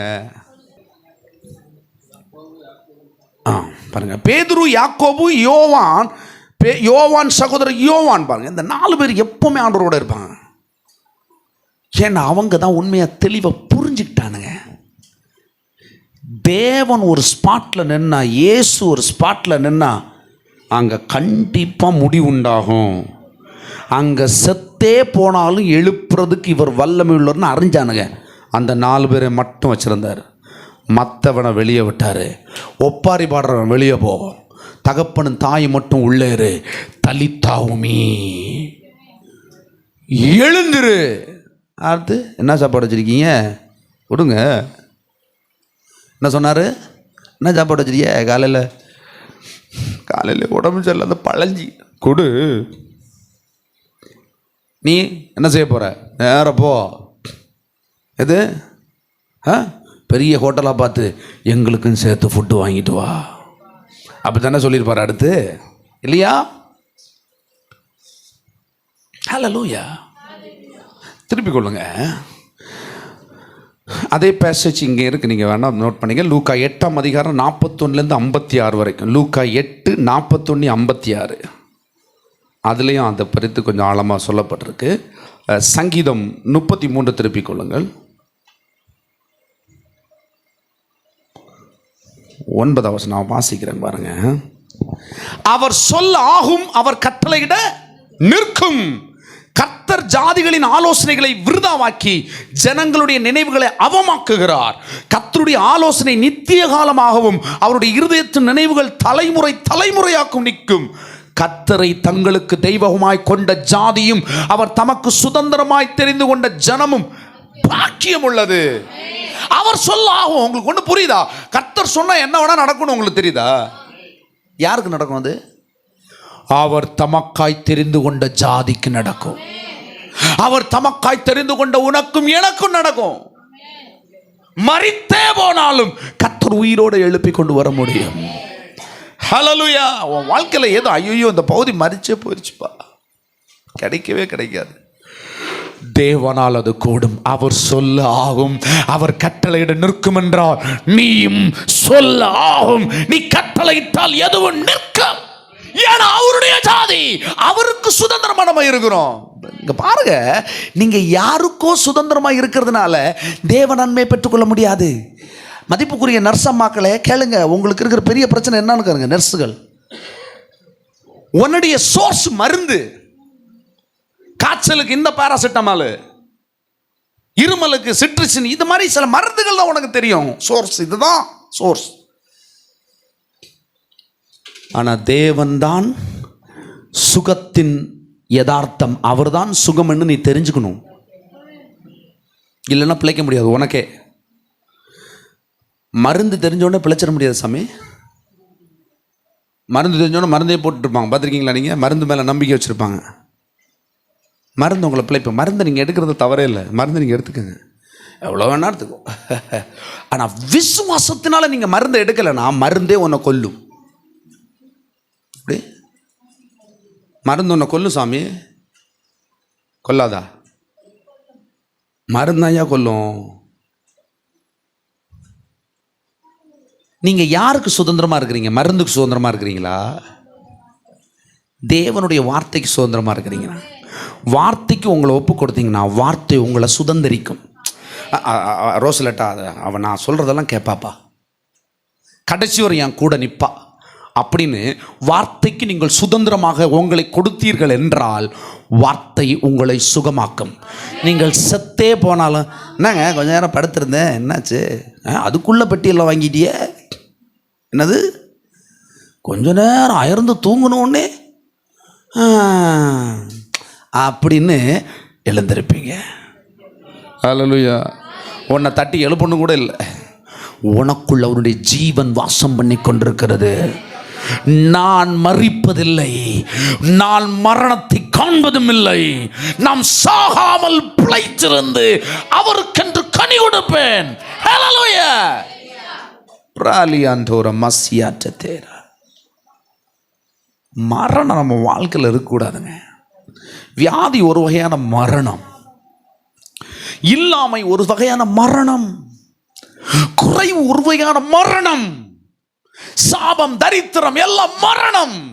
அது மரணத்தின் சாயல். ஒரு ஆளு குறைவில் இருக்கீங்கன்னா அது மரணத்தின் சாயல். வெறுத்து போடுங்க, அதை வெறுங்க. நான் இதை வெறுக்கிறேன் ஆண்டவரே, இந்த குறைவை நான் வெறுக்கிறேன்னு சொல்லுங்களேன். சொல்லுவீங்களா? அல்ல குறைவிட்ட பேர் ஆண்டவரே எப்படியாவது பட யாரோட பிள்ளை எங்கே போய் கெஞ்சிட்டு இருக்கிற பே அப்படின்வார். சொல்லுவார் ஆண்டவர். பேன்னு சொல்ல மாட்டார். நானாக இருந்தால் சொல்லியிருப்பேன், என்னத்தா சொல்லிட்டு இருக்கு, என்னத்தா செய்யுது. ஆனால் ஆண்டவர் சொல்ல மாட்டார். வெயிட் பண்ணிட்டே இருப்பார். என்னைக்கு தான் இது புரிஞ்சுக்க போகுதோ, என்னைக்கு தான் இது ஃபெய்த் ஃபேமிலி சபை போகுதோ. அவன் வேறு பைத்தியாடுற மாதிரி கூப்பிட்டே இருக்கான். லபோ லபோ லபோன்னு ஊழியம் பண்ணுறான். ஆனால் 5 பைசா லாபத்துக்கு ஒன்றையும் காணோம். சேரெல்லாம் இருக்குதுப்பா, விசுவாசித்து நான் என்னெல்லாமோ செய்கிறேன். உங்கள் கையில் விசுவாசம் இருக்குதான்றதை நீங்கள் தான் பார்க்கணும். ஹல்லேலூயா. ஆமாம், உன் விசுவாசம் உன்னை ரட்சிக்கும். ஹல்லேலூயா. அடுத்த வாரம் நினைங்க, நான் இருக்கிற இடத்துல என் வலப்புறத்திலும் என் இடப்புறத்திலும் இடம் கொண்டு பெருகும்படி தேவன் ஜனங்களை கொண்டு சேர்ப்பார். நானே கூட்டிகிட்டு வருவேன், 2 கையில் பிடிச்சிட்டு. என் மனைவியை கூட்டிகிட்டு வந்தேன் பிரதர், அவளை கூட்டிகிட்டு வர்றதுலேயே இருக்கிற பாடு இருக்குதே. அப்படி ஒரு பாடு உள்ள மனைவி உனக்கு வேண்டாம், தூக்கி அந்த கோடையில் போட்டு வா. வேறு 2 அனாதை 2 பேரை தூக்கிட்டு வந்துடு. அவளை ரெடி ஆக்கிட்டு வர்றது பயங்கர கஷ்டம் பிரதர். அந்த நேரம் தான் லிப்ஸ்டிக்கு போடுவா. கடுகடாக இருக்குது.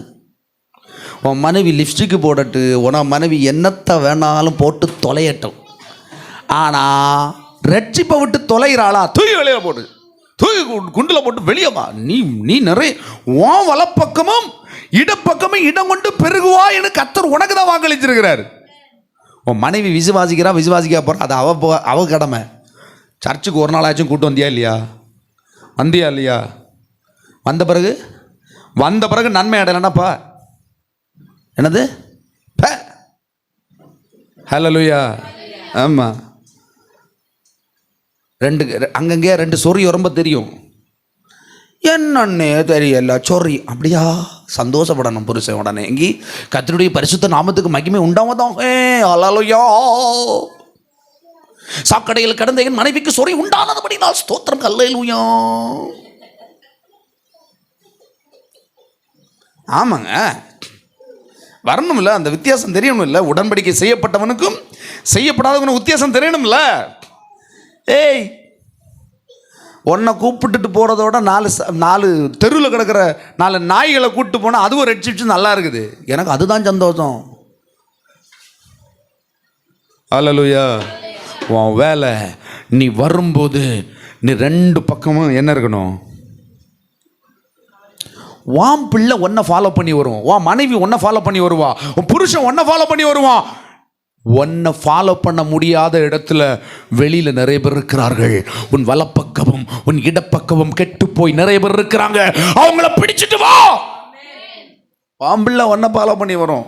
வாம்பிள்ள தானே, என்னைக்கு வீட்டில் போட்டு தானே வளர்த்துற, பால் கொடுத்தல்ல, கூரவு கலத்தி கொடுத்தல்ல, அது ஒன்றை பார்த்து வரும். வரலானா கிடக்கட்டும்.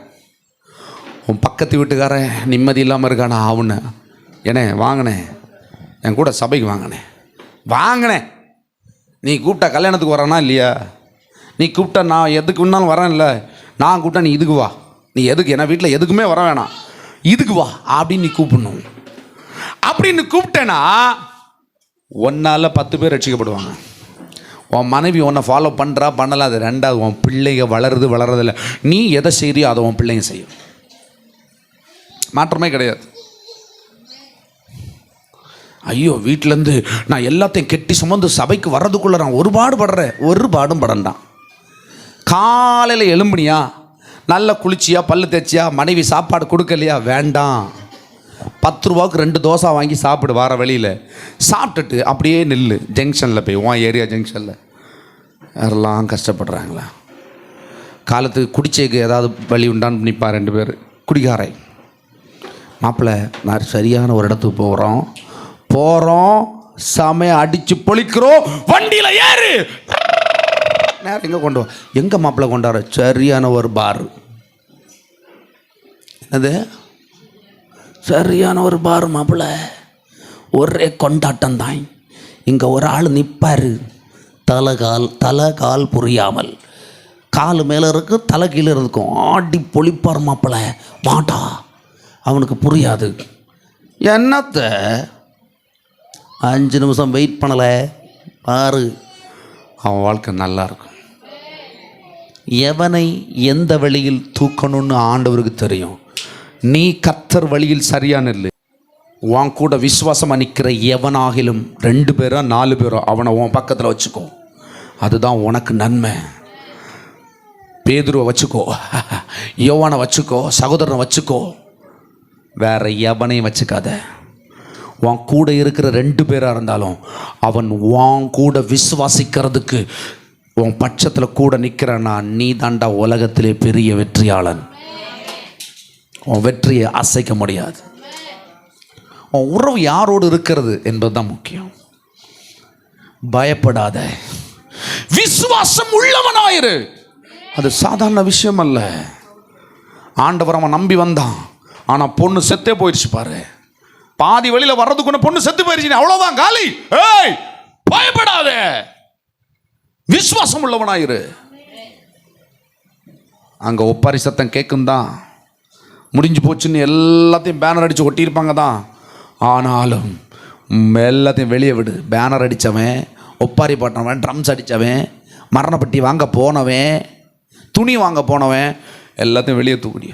அவன்கிட்ட அந்த விசுவாசம் தான் இருக்கும், காரியத்தை முடிக்கிற விசுவாசம் தான் அவன்கிட்ட இருக்கும். ஆனால் உனக்கிட்ட தான் கர்த்தர் விசுவாசத்தை எதிர்பார்ப்பார். நீ நம்புறியா? செத்த காரியம் எழும்புமா? ஓ, வாழ்க்கையில் செத்து போன காரியம் எழும்புமா? நான் சொல்றேன், நீ பயப்படாத, நான் உன்னை கண்டிப்பா ஜெயிக்க வைப்பேன். விசுவாசம் உள்ளவனாயிரு. இப்படி இருந்தாதான் நீங்க தேவனுக்கு சுதந்திரமா இருக்க முடியும். அவருக்கு சுதந்திரமாய் தெரிந்து கொண்ட ஜனம் பாக்கியம் உள்ளது. இப்போ நீங்க என்ன நினைக்கிறீங்க? ஆண்டவர் இதெல்லாம் நடக்குமா? அதெல்லாம் சில சொல்லுவாங்கல்ல, தேவனால இதெல்லாம் அவருக்கு செய்ய முடியாதா என்ன? அவர் நினைச்சா செய்ய வேண்டியதானே? ஏன் அவர் நினைச்சு ஏன் செய்யல? ஏன் செய்யல? நீ அவருக்கு சுதந்திரமாய் உன்னை தரவில்லை. நீ எப்பொழுது விசுவாசம் உள்ளவனாய் இருக்கிறாயோ அப்பதான் நீ அவருக்கு சுதந்திரமா இருக்கிற. உன்னை கொண்டு எதை வேணாலும் செய்யலாம். பாடையில செத்து போய் 15 வருஷம் ஆனாலும் சரி, செத்து போய் 100 வருஷம் ஆனாலும் சரி, அவனை தட்டி எழுப்புகிற வல்லமை, அதை உயிரோடு கொண்டு வருகிற வல்லமை, அழிந்து போன சதைகளை உருவாக்குற வல்லமை, உடைத்த எலும்புகளை உருவாக்குற வல்லமை, இழந்து போன நரம்புகளை உருவாக்குற வல்லமை அந்த ஒரு சேனைக்கே உண்டாயிற்றென்றால், நான் சொல்றேன், அந்த எரேமியா தீர்க்கதரிசி மூலமாய் ஒரு சேனையே எழும்பி வரும் என்றால், நான் சொல்றேன், புதிய பிரமாணத்துல அழியாத ஊழியமாகிய இந்த ஊழியத்துல எப்படி எழும்பு நினைச்சுக்கோ. ஹல்லேலூயா. எந்த பணமும் எழும்பும். செத்து போன எந்த வாழ்க்கையும் மறுபடியும் உருவாகும். ஹல்லேலூயா. எவ்வளவு அசால்ட்டா கேட்கிறாரு எசேக்கியேல் தீர்க்கதரிசி. பார்த்தேன், இந்த பிணங்கள் எழும்புமான், இந்த எலும்பு கூடுகளுக்கு உயிர் வருமான்றாரு. எலும்பு கூடுப்பா, 5 2 10 இல்லை, 100கணக்கான எலும்பு கூடுங்க. அதை பார்த்து கட்டளையிடு, நரம் உண்டாகட்டும், சதை உண்டாகட்டும், அதுக்குள் ஜீவன் உண்டாகட்டும் சொல்லும் போது அப்படி எலும்பு நிற்குதுங்க. மம்மி படம் பார்த்த மாதிரி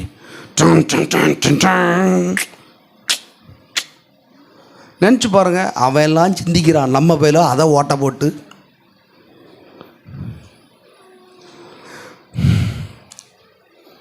அப்படியாச்சும் பழகுன்ற. ஹல்லேலூயா.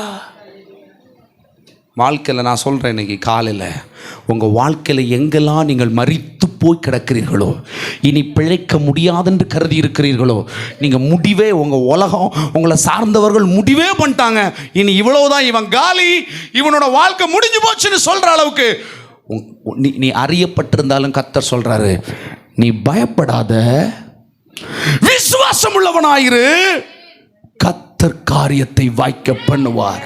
மரித்தவன் பிள்ளை எழும்பும், மரித்தவன் வாழ்க்கை எழும்பும், மரித்தவன் இளமை எழும்பும், மரித்தவனுடைய சரீர அவயங்கள் மறுபடியும் ஜீவன் பெறும், மரித்தவன் காரியங்கள், இழந்தவன் வஸ்துக்கள், இழந்தவன் வீடு, இழந்தவன் நன்மைகள், இழந்தவன் சமாதானம், சகலவற்றையும் கர்த்தர் உனக்கு திரும்ப கொடுப்பார். ஹல்லேலூயா.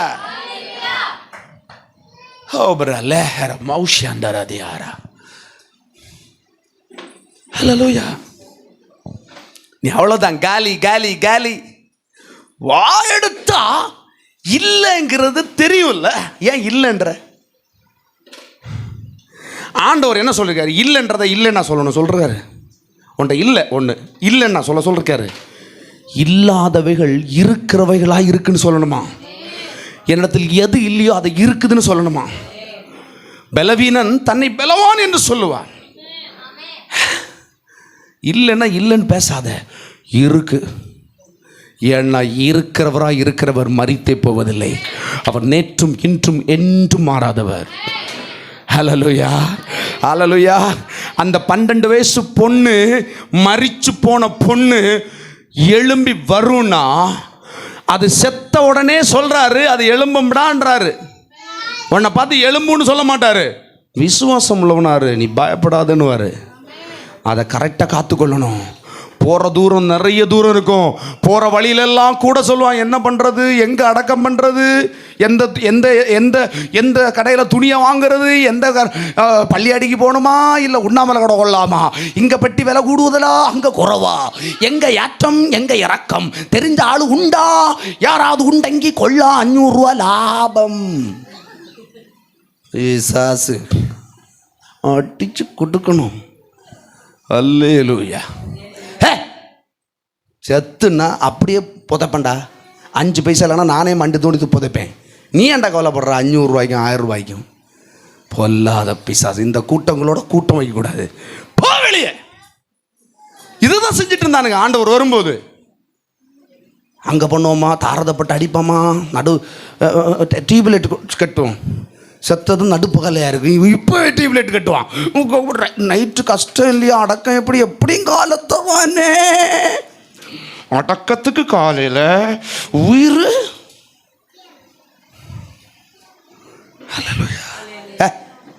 என்ன அடக்கம் சொல்லு? என்ன ஒரு டியூப்லைட்டும் கட்ட வேணாம். ஆராதனைக்கு 10 டியூப்லைட்டும் கட்டி 4 ஸ்பீக்கர் எடுத்து வைங்கடா, ஜூப்ளி பாஸ் கூப்பிடுங்கடா அப்படி சொல்லணும். உன் விசுவாசம் உன்னை ரட்சிக்கும். சிரிங்க. செத்து போனதை பார்த்து இன்னைக்கு போய் நின்று சிரிங்க. கண்ணாடிக்கு முன்னாடி போய் நில்லுங்க. சிஸ்டர், உங்கள் வாழ்க்கையில் எதெல்லாம் செத்துன்னு நினைக்கிறீங்களோ அதெல்லாம் உன் சரீரத்தில் இருக்கலாம், உன் ஆத்துமாவில் இருக்கலாம். நீ பாவம் வந்தவுடனே உன் வாழ்க்கையில் ஆத்தும சாவும் இல்லையா? அதே மாதிரி நிறைய என்ன செத்து ட்ரை ஆகி போயிருக்கும் உங்கள் வாழ்க்கையிலேருந்து. போய் நின்று சொல்லு, நான் சாகாமல் பிழைத்திருப்பேன். நான் செத்தேன்னு என்னை சுட்டி காட்டி என் பழைய பாவங்களை சொல்லுகிற பொல்லாத மனுஷர்களை விட்டு நான் விலகி இருப்பேனாக. என்னை குறைகூறுகளை விட்டு நான் விலகி இருப்பேனாக. ஹல்லேலூயா. சாகாமல் பிழைத்திருப்பேன். மரித்த 12 வயசு பிள்ளை எழும்பி வருவனா, எனக்கு 12 வருஷத்துக்கு முன்னாடி எதை இழந்திருந்தாலும் அது என் வாழ்க்கையில திரும்ப வருவதாக. ஹல்லேலூயா. அது எத்தனை வருஷம் ஆனாலும் சரி திரும்ப வரும். இல்லாதவைகளை இருக்கிறவைகளா பேசுங்க சுவாமி. இல்லைன்னா சாபந்தான். பிழைக்கல செத்தே போயிடுவேன்னு சொல்லுவேன். நீ என்னது செத்துருவ பார்த்துக்க. இந்த வாரம் சபைக்கு வரலையா, திங்கக்கிழமை காலையில் செத்துருவ நீ. அப்படி சொன்னாதான் கொஞ்சம் என்னையும் சபிச்சிடுவார். ஆளு சபிச்சிடுவாரடா.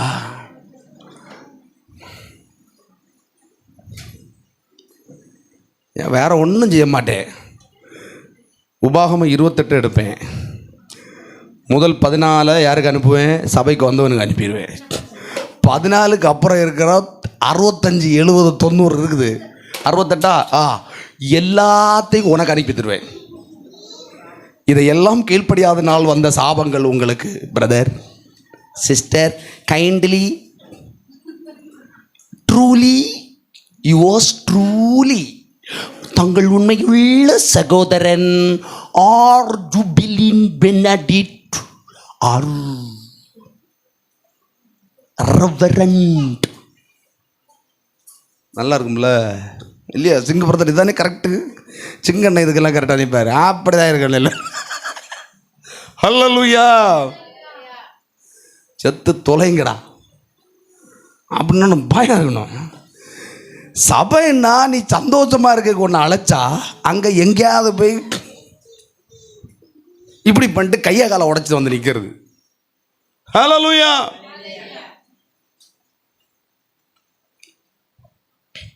நெருக்கத்திலும் சபைக்கு வந்த உங்களை கர்த்தர் ஆசீர்வதிப்பாராக மிகவும் பெருக்கமாய். ஹல்லேலூயா.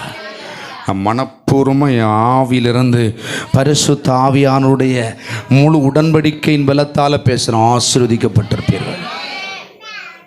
தடப்பட்டாச்சா? சரி, இன்னும் நீ போண்டான். அப்படின்னு நினைத்தவர்களே, உபாகமம் 28:15 மேல் ஜாக்கிரதையாயிருங்கள். சிலர் உபாகம்னே என்னன்னே தெரியாது. அது என்ன சாமி, உப்பா உபாகமா? உப்பை வாரி போட, கெடாமல் இருக்கிறன்னா உப்பு போடணும் இல்லையா? முதல்ல இந்த உபாகமத்தை படி, கெடாம இருப்ப. ஹல்லேலூயா.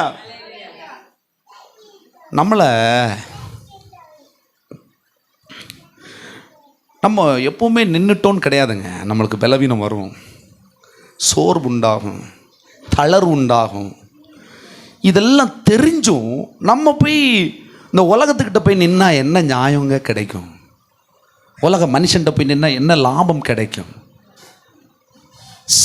இது செத்தே போயிருக்குது, இதுக்கு இதால் ஒன்றுமே நமக்கு ஆகாதுன்னு தெரிந்தும் நம்ம அங்கே தான் நிற்கிறோம் பாருங்க. இது நமக்கு ஒரு நன்மை தராதுன்னு தெரிஞ்சும் அங்கே போய் தான் நிற்கிறோம். இவன் நம்மளை திட்டுவான், இவன் நம்மளை கமெண்ட் பண்ணுவான், இவன் நம்மளை மோசமாக தான் பண்ணுவான் அப்படின்னு தெரிஞ்சு அவன்கிட்ட தான் கூட்டு வைக்கிறது. நான் சொல்கிறேன், அவனெல்லாம் வெளியே போடு, வெளியே போடு, அவனை விட்டு தூக்கி போடு.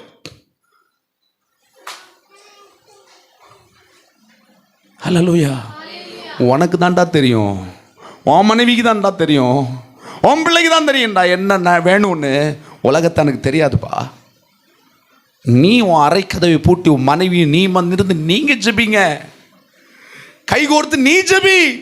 உன் மனைவிக்கு என்ன தேவைன்னு உனக்கு தான் தெரியும், உனக்கு என்ன தேவைன்னு உன் மனைவிக்கு தான் தெரியும். உலகத்தானுக்கு தெரியாது.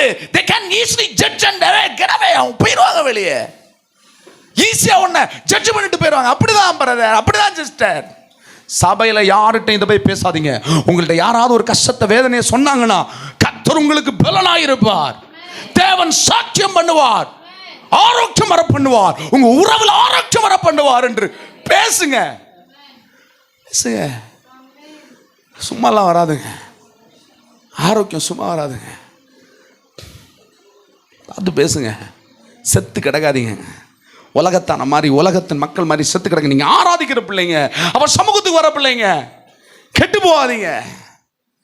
வாலிப பிள்ளைகளே, டீனேஜர்ஸ் பிள்ளைங்களே கேளுங்க, உலகத்தை பார்த்து கெட்டு போகாதீங்க. அவர்களால் ஒன்றும் உங்களுக்கு தர இயலாது. உங்களை அனுபவிச்சுட்டு ஓடிரும், பாதியில விட்டுரும். ஆனா முடிவு பரியந்தம் உன் கூட ஒருவர் கர்த்தர் ஒருவரே. அவரை தான் பிடிச்சுக்கோ. அவரை பிடிச்சனா நீ தப்பிட்ட. சபையில் எதை இழந்தாலும் சபை இழக்காது, எதை இழந்தாலும் ஆலயத்தை இழக்காது. ஆரோக்கியமுள்ள அந்த தாவீது சொல்றான், ஆரோக்கியமுள்ள ராஜா, சகலவற்றை ஆண்டவன், அந்த சராசன்களை ஆண்டவன் அவன். அவன் சொல்றான், ஆலயத்தில் படுத்தே கிடப்பையா, அதை விட எனக்கு ஒண்ணுமே கிடையாது. எத்தனை அலுவல்கள் இருந்தாலும் சொல்றான், கேட்டுக்கங்க, புரிஞ்சுக்குங்க. 1000 ஆகாமியங்களை பார்க்கிலும் உம்முடைய ஆலயத்தின் பிரகாரத்தில் காத்திருப்பதே மேலானதுன்றான். ஏன் தெரியுமா? ஆகாமியனா அவ்வளோ அலுவல்கள். What a business. எவ்வளோ பிசினஸ் இருக்கும். ஒரு அரசனா, உலகத்தையே ஆளுகிற அரசனுக்கு எவ்வளோ வேலை இருக்கும். அவன் வருஷத்துல ஒரு நாள் ஓப்பன் பண்ற சபையில படியில படுத்து கிடப்பானா. நம்ம என்ன செய்றோம்? நம்ம என்ன பார்க்கிறோம்? என்ன பார்த்தோம்? நத்திங். நம்ம எதை நோக்கி போறோம்? நமக்கு எது லாபம்? நமக்கு லாபம் எதுவென்று தெரியாமலேயே நம்ம நஷ்டத்தை எடுத்துக்கொண்டு போறோம் பாருங்க. ஹல்லேலூயா. ஜீவனும் மரணமும் நாவல இருக்கு பாருங்க. நோவாட்ட சொல்றாரு, உனக்கு முன்பதாய் என்ன வச்சிருக்கிறேன், நான் ஜீவனையும் மரணத்தையும் வச்சிருக்கிறேன், நீ ஜீவனை எடுத்துட்டு போன்றாரு. நமக்குள்ள எங்க இருக்குதுங்க? உபாகமம் 1-14 இருக்குது. சாபம் இஷ்டம் போல இருக்குது. இந்த சாபத்தை எல்லாத்தையும் விழுங்குற சக்தி ஆசீர்வாதத்துக்கு இருக்குது. ஒரு ஆசீர்வாதத்துக்கு அவ்வளோ சாபத்தை இழுத்து நொறுக்கி தள்ளுற வல்லம் இருக்குது. ஆசீர்வாதத்தை சொல்லுங்க, வாயில பேசுங்க. உங்க வாயில அந்த வசனம் வருதா, வார்த்தை வருதா? கேர்ஃபுல்லா இருங்க. வார்த்தையை பேசுங்க, வார்த்தையே பேசுங்க. செத்தே போனாலும் சாகுற மாதிரி சிச்சுவேஷன் இருக்கும், அப்போ நீ என்ன பண்ணு? வார்த்தை பேசு. செத்தாச்சுன்னு சொல்லுவாங்க, வார்த்தை பேசு, வார்த்தையே பேசு. ஹல்லேலூயா. கட்டமா பேசுறேன்னா கடிஞ்சு கொண்டு பேசுகிறேன்னா கஷ்டமாக இருக்கா? கஷ்டமாக இருந்தால் சந்தோஷம். அல்லேலூயா. நல்லா இருக்கணும் சொல்கிறேன். ஆசீர்வாதம் ஈஸி தாங்க, ரொம்ப ஈஸி ஆசீர்வதிக்கப்படுறது. ஆனால் அந்த வழி தெரிந்து கொள்ளுதல் அது ரொம்ப முக்கியம். புரியுதா? கேட்டுக்கு போகிற வழி விசாலமாக இருக்குது. நீ வாயை பிளந்துட்டு போனாலும் போதும், தூங்கிட்டே போ, நீ உன்னை கொண்டு போய் சேர்க்காங்க, பட்டுக்குழியில் கொண்டு தள்ளும். ஹல்லேலூயா. நம்ம அந்த பிள்ளைங்கள் அல்ல, நம்ம ஜீவனுடைய பிள்ளைங்க, ஜீவனுக்கு எதுவான பிள்ளைங்க, நன்மைக்கு எதுவான பிள்ளைங்க. நம்ம தான் தேவனுக்கு அடையாளம், நம்ம தான் அவருக்கு ஆசீர்வாதம். நம்மளை கொண்டு தான் அநேகர் ஆசீர்வதிக்கணும் அவருக்கு. நீ இல்லைன்னா வேற யாரு? இப்ப இல்லைன்னா நீ எப்போ? ஹல்லேலூயா. நான் சொல்றேன், தீர்க்க தரிசனமா சொல்றேன், உன் வாழ்க்கையில எந்த பகுதி செத்து போய் கிடந்தாலும் இன்றைக்கு கர்த்தர் அதை உயிரோடு எழுப்புகிறார். இன்றைக்கு கர்த்தர் அதை உயிரோடு எழுப்புகிறார். ஒருவேளை உயிரோடு எழும்பல, அதோட சிம்டம்ஸ் உண்டாகும். சிலருக்கு உயிரோட எழும்பும், சிலருக்கு அதுக்கு சிம்டம் உண்டாகும்.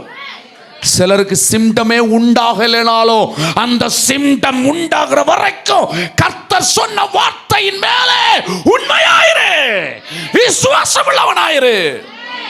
கர்த்தர் காரியத்தை செய்து முடிப்பார். ஹல்லேலூயா. கனி கொடாதது எதுவோ அதை வெட்டி அக்கினியில் போடப்படும். இதை வேற மாதிரி வியாக்கியானம் பண்ணிட்டாங்க முன்னாடி எல்லாம். வெட்டி எறிஞ்சிடுவார். உன்னிடத்தில் கனி கொடாதது எது? பிசாசுனுடைய தான் கனி கொடுக்க முடியாது. பிசாசு ஒன்று ஆரம்பத்தில் ஏமாத்திருப்பான், நல்லா இருக்கும், கொஞ்ச நாள் போகும்போது தான் தெரியும் கலரெல்லாம் மங்கி ஏமாந்து போயிட்டு இருப்பேன். புரியுதா? அதை வெட்டி எடுப்பார் கர்த்தர். நான் மொபைல் எடுத்தோடனே எஸ்வேன்னு எடுப்பேன். காலையில் எழும்புனோடனே மொபைல் எடுத்துடுவேன். ஏன்னா நான் அதனால தான் எழும்புறேன்.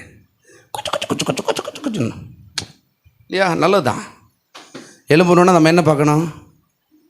மற்ற என்ன சேட்டாஸ் வச்சிருக்கியா, என்ன குறிச்சா வச்சிருக்கியா, நேற்றவள்கிட்ட ஒரு மாதிரி ஏக்கணும், இன்னும் என்ன ஒரு சைஸில் வச்சிருக்கியாளோ.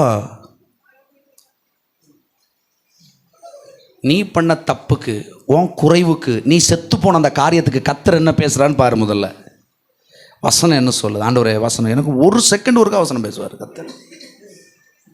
தாகம் இருந்தா கர்த்தர் பேசுவார். அதுக்கு அடையாளமாக சாட்சியாக சொல்கிறேன். நாங்கள் உங்களை குறைவுக்கு கர்த்தர் விடவே மாட்டார். தப்பு இருக்குங்க, குறைவு இருக்குங்க, லாட் ஆஃப் திங். அது யாருக்கு எப்படி வேணால் வரலாம் தவறுகள். ஆனால் அந்த தவறில் நிலைத்திருக்க விரும்பாத கர்த்தர் உன்னை பிழை பூட்டி நீ மறித்த இடத்துல உன்னை உயிரோடு எழுப்ப விரும்புகிறார். ஹல்லேலூயா.